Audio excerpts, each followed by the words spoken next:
قرآن مجید کی آیت میں نے تلاوت کی، اللہ فرماتے ہیں الف لام میم احسب الناس ان یترکوا ان یقولوا آمنا۔ اللہ فرماتے ہیں کہ لوگوں نے یہ گمان کیا ہے کہ انہیں چھوڑ دیا جائے گا صرف یہ کہہ دینے پر کہ ہم ایمان لے آئے۔ انہوں نے کہا ہم ایمان لے آئے تو اب انہیں چھوڑ دیا جائے گا، بس ختم، اتنی بات پر چھوڑ دیا جائے گا۔ وہم لا یفتنون، اور انہیں آزمایا ہی نہیں جائے گا۔ فرمایا ایمان لانے کے بعد صرف ایمان پر ہی تمہیں چھوڑا نہیں جائے گا بلکہ تمہیں آزمایا جائے گا، تمہاری آزمائش ہوگی۔ کس طرح؟ وَلَنَبْلُوَنَّكُمْ بِشَيْءٍ مِّنَ الْخَوْفِ وَالْجُوعِ وَنَقْصٍ مِّنَ الْأَمْوَالِ وَالْأَنفُسِ وَالثَّمَرَاتِ، تمہیں کسی نہ کسی ایک چیز سے ضرور آزمائیں گے، یا خوف سے آزمائیں گے، بھوک سے آزمائیں گے، جانوں اور مالوں کی کمی سے، پھلوں کی کمی سے آزمائیں گے۔ اور یہ پھلوں کی کمی سے مراد، علماء تفسیر نے لکھا اس سے مراد اولاد کا انتقال کر جانا بھی ہے، وہ بھی پھل ہوتی ہے۔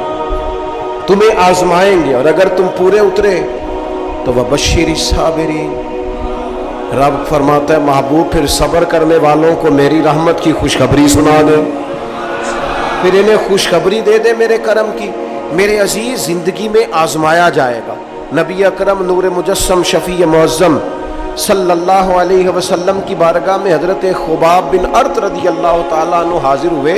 حضور خانہ کعبہ کے ساتھ ٹیک لگائے بیٹھے تھے تو حضرت خباب عرض کرنے لگے یا رسول اللہ اتنی تکلیفیں آ رہی ہیں، کافر اتنا ستا رہے ہیں، ہمیں پریشان کیا جا رہا ہے، ہم سخت آزمائش میں، حضور آپ اللہ کی بارگاہ میں دعا کیوں نہیں کرتے ہمارے لیے؟ نبی پاک علیہ السلام فرمانے لگے تم سے پہلے لوگوں کا حال پتہ کیا تھا؟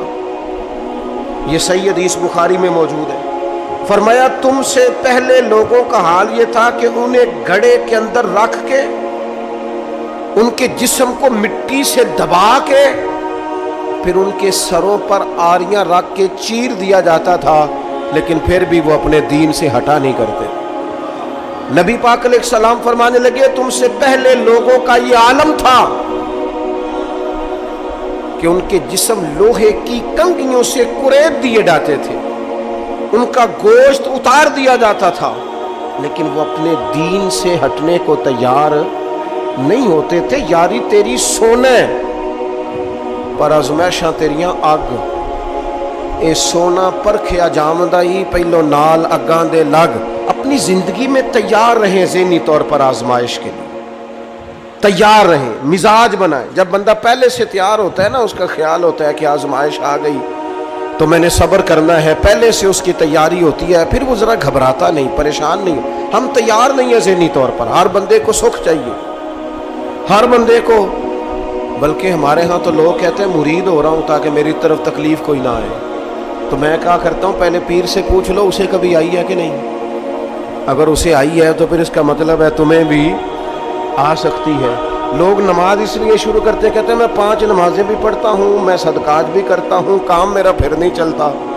تو میں کہتا ہوں تمہیں پتہ ہی نہیں، نمازی کے لیے تو آزمائش ہے، جتنا جتنا ایمان کامل اتنی اتنی آزمائش بھی زیادہ۔ اور یہ میں اپنے پاس سے نہیں کہہ رہا، حضرت ابو سعید خدری رضی اللہ تعالیٰ عنہ فرماتے ہیں میں نبی پاک علیہ الصلوۃ والسلام کی خدمت میں حاضر ہوا اور حضور کے دست مبارک کو چومنے کے لیے میں نے اپنے ہاتھ جب آگے کیے تو تپش تھی،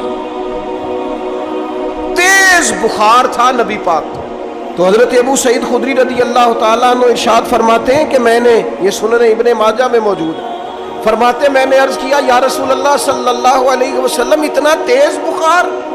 حضور فرمانے لگے ہم پر جو آزمائشیں آتی ہیں نا انبیاء پر، وہ عام لوگوں سے دگنا آتی ہیں۔ یہ تو لاڈلے ہیں، یہ تو محبوب ہیں اللہ کے۔ فرمایا عام لوگوں سے دگنی آزمائش آتی ہے، لیکن فرمایا ہمارا رب بڑا کریم ہے، ہمیں اجر بھی ڈبل ہی عطا کرتا ہے، ہمیں اجر بھی ڈبل ہی عطا کرتا ہے۔ تو حضرت ابو سعید خدری کہتے ہیں موقع اچھا تھا، میں نے ایک سوال بھی کر دیا، میں نے کہا یا رسول اللہ صلی اللہ علیہ وسلم بتائیے نا بھلا دنیا میں زیادہ آزمائشیں کن کو آتی ہیں؟ تو حضور فرمانے لگے سب سے زیادہ آزمائشیں اللہ کے انبیاء کو آتی ہیں، نبیوں کو آتی ہیں۔ حضور اس کے بعد فرمایا اس کے بعد جو ان کے زیادہ قریب ہوتا ہے اسے آتی ہے۔ لوگ کیا سمجھیں گے امام حسن کی آزمائش کو؟ لوگ کیسے سمجھیں گے سیدنا امام حسین کی آزمائش کو؟ فرمایا جو ان کے زیادہ قریب ہوتا ہے اسے زیادہ آزمائش آتی ہے۔ تو حضور کے سب سے قریب تو امام حسن ہے نا، امام حسین ہے نا، تو کیا سمجھتا ہے قربت بس نسبت کے اظہار کا نام ہے اور بڑے لطف کے ساتھ زندگی گزارنے کا نام ہے؟ تو نبی پاک علیہ الصلوۃ والسلام نے فرمایا بات بڑی مزے کی ہے، فرمایا پھر اللہ کے بعض بندے تو ایسے ہوتے ہیں جنہیں اللہ فقر میں مبتلا کر دیتا ہے، فرمایا ان کے پاس صرف ایک چادر رہ جاتی ہے، اتنا فقر ان کے پاس آتا ہے، لیکن جو حدیث کے آخری لفظ ہیں نا وہ وجد والے ہیں، وہ وجد والے ہیں، وہ سرور والے ہیں۔ ہمارا یہ مزاج ہوتا ہے کہ میٹھا میٹھا کھا جاؤ اور ذرا کڑوا آ جائے تو سویرے بھی رو شام بھی رو، حال ہی کوئی نہیں، غریبی بڑی، پریشانی بڑی، حضرت صاحب گھر سے بیماری جاتی نہیں، اور جناب کیا بتائیں، بعض لوگ تو ایسے ہیں جن کی بات سن کے لگتا ہے زندگی میں کبھی سوئے ہی نہیں، اتنے بڑے بڑے دکھ سناتے ہیں۔ او خدا کی رحمت کا بھی تو ذکر کرنا، خدا نے جو تیرے اوپر انعامات کیے ان کا بھی تو ذکر کرنا، ان کا تذکرہ ہی نہیں کر رہا میرا بھائی۔ نبی پاک علیہ السلام نے فرمایا ان لوگوں پر دکھ آتے ہیں پر قربان ہونے کو جی چاہتا ہے ان لفظوں پر۔ حضور فرمانے لگے وہ رب کی طرف سے آنے والے دکھ پر بھی اس طرح راضی ہوتے ہیں جس طرح تم میں سے کوئی راحت ملنے پر راضی ہوتا ہے، سکون والی چیز ملنے پر جس طرح تم راضی ہوتے ہو اس طرح وہ دکھوں پر بھی راضی ہوتے ہیں۔ دکھ قبول محمد بخشا،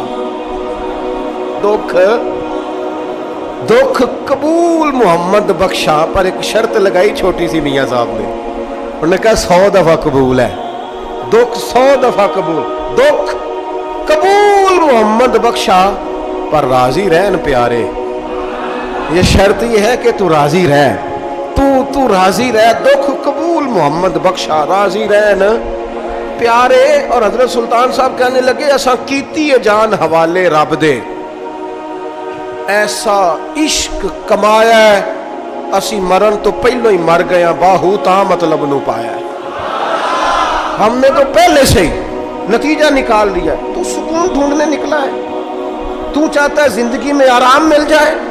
کائنات میں سب سے زیادہ پیار اللہ کا اپنے محبوب کے ساتھ، لیکن دیکھ لو نا پیدائش سے پہلے ہی حضور کے والد چلے گئے، 4 سال یا 6 سال کی عمر میں والدہ گئیں، 8 سال کی عمر تھی محبوب کے دادا کا جنازہ اٹھا تو محبوب پیچھے پیچھے جنازے کے جا رہے ہیں۔ پھر وقت آیا جب تبلیغ دین کا، تو دنیا کا کون سا دکھ اور کون سی تکلیف اور کون سی اذیت ہے جو حضور کو نہیں دی گئی، لیکن کریم ہر وقت کہتے ہیں افلا اکون عبدا شکورا، میں رب کا شکر گزار بندہ نہ بنوں۔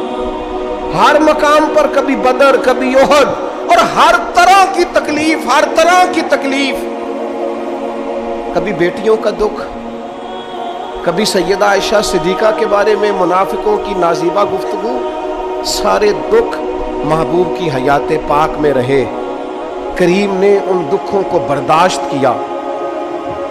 پھر آپ دیکھ لیں دور حضرت صدیق اکبر کا آیا تو حضرت ابوبکر صدیق اس امت میں نبیوں کے بعد سب سے بڑا درجہ رکھتے ہیں، لیکن کوئی زندگی اس طرح کی تو نہیں کہ بڑے 2.25 سال بڑے آرام سے حکومت کی ہو۔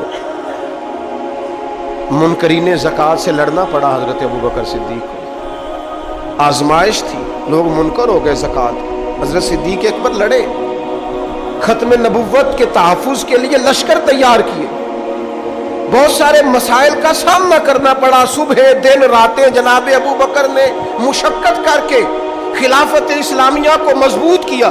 دور حضرت عمر کا آیا،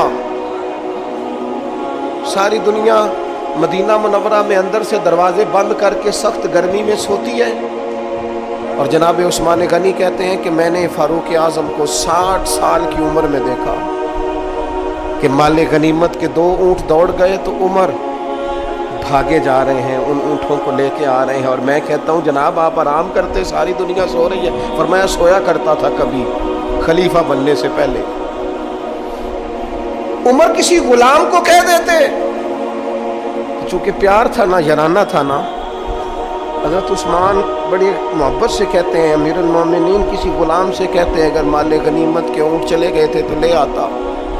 تو حضرت عثمان کے کندھے پہ ہاتھ رکھ کے جناب عمر رو پڑے، کہنے لگے یار یہ حضور کے دین کی امانت بڑی ذمہ داری ہے.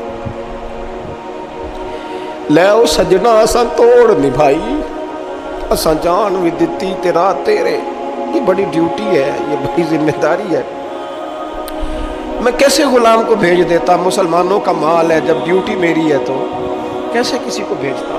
یہ آزمائش ہے، یہ دکھ ہے.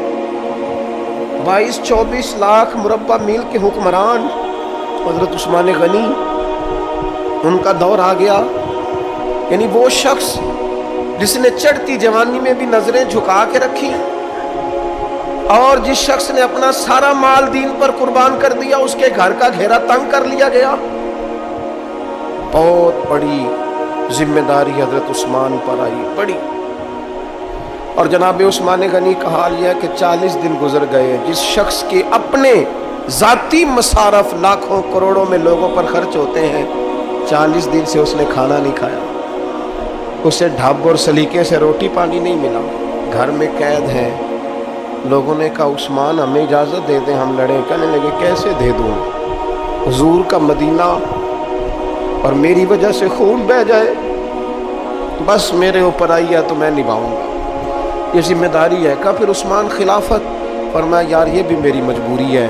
میرے نبی پاک نے فرمایا تھا عثمان اللہ تمہیں قمیض پہنائے گا، لوگ اتارنا چاہیں گے، دیکھنا اتارنا نہ، وہ قمیض نہ اتارنا کیسے چھوڑ دو؟ حضرت عثمان بھی شہید ہو گئے، جناب عمر بھی شہید ہو گئے. حضرت علی المرتضیٰ شیر خدا، وہ کیا 9-10 سال کی عمر سے حضور کے ساتھ چلے، ہر غزوے میں، ہر میدان میں، ہر جہاد میں، ہر جگہ آگے آگے. ان لوگوں نے دین سے نفع نہیں لیے.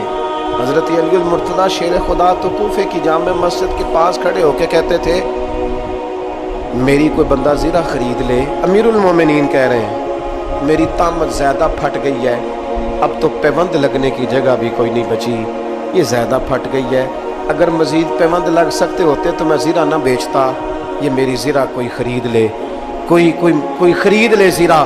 حضرت مولا علی شیر خدا 63 سال کی عمر مبارک، اور جب کوفے میں آپ کو خنجر لگا، زخم لگا، تو لوگ بیٹے کو بلاتے ہیں، آواز دیتے ہیں، لیکن جناب شیر خدا مولا علی مرتضیٰ مشکل کشا حل عطا حضرت علی المرتضیٰ شیر خدا زیر لب ہلکا سا مسکرائے، ادھر دیکھیے گا، اور مسکرا کے پتہ کیا فرمانے لگے؟ کہنے لگے فزت برب الکعبہ، لو بھائی کعبے کے رب کی قسم علی کامیاب ہو گیا ہے، کامیابی مل گئی. آج بات امام حسن کی آئی، امام حسن کو زہر دیا گیا، انتڑیاں نہ کٹ کٹ کے باہر گر رہی. اس شہزادے کی جس نے حضور کی گود میں عمر گزاری، محبوب کے کندھوں پر رہنے والے حسن ابن علی، جناب امام حسین حاضر بارگاہ ہوئے تو ہاتھ پکڑ کے بھائی کا چوم کے رو پڑے. بھائی پیارے بھی تو بڑے ہوتے ہیں نا، بڑے پیارے ہوتے ہیں.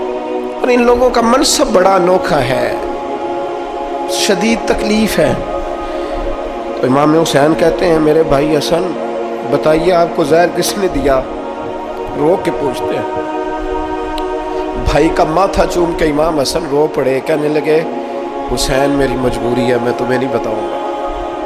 کہا کیوں؟ فرمانے لگے اس لیے کہ اگر وہ نہیں جس پر مجھے شک ہے تو پھر کسی بے گناہ کا نام کیسے لے دوں، اور اگر وہی ہے نا جس پر مجھے شک ہے تو پھر میں تمہیں نہیں بتاؤں گا. میرا رب بڑا بہتر انتقام لینے والا ہے، پھر بھی نہیں بتاؤں گا. کیا کروں، کیسے بتا دوں؟ مصطفیٰ کا نواسا ہوں میں، پڑھتے ڈالنے والی ماں کا بیٹا، میں شیر سے زیادہ جگر رکھنے والے علی کا پتر.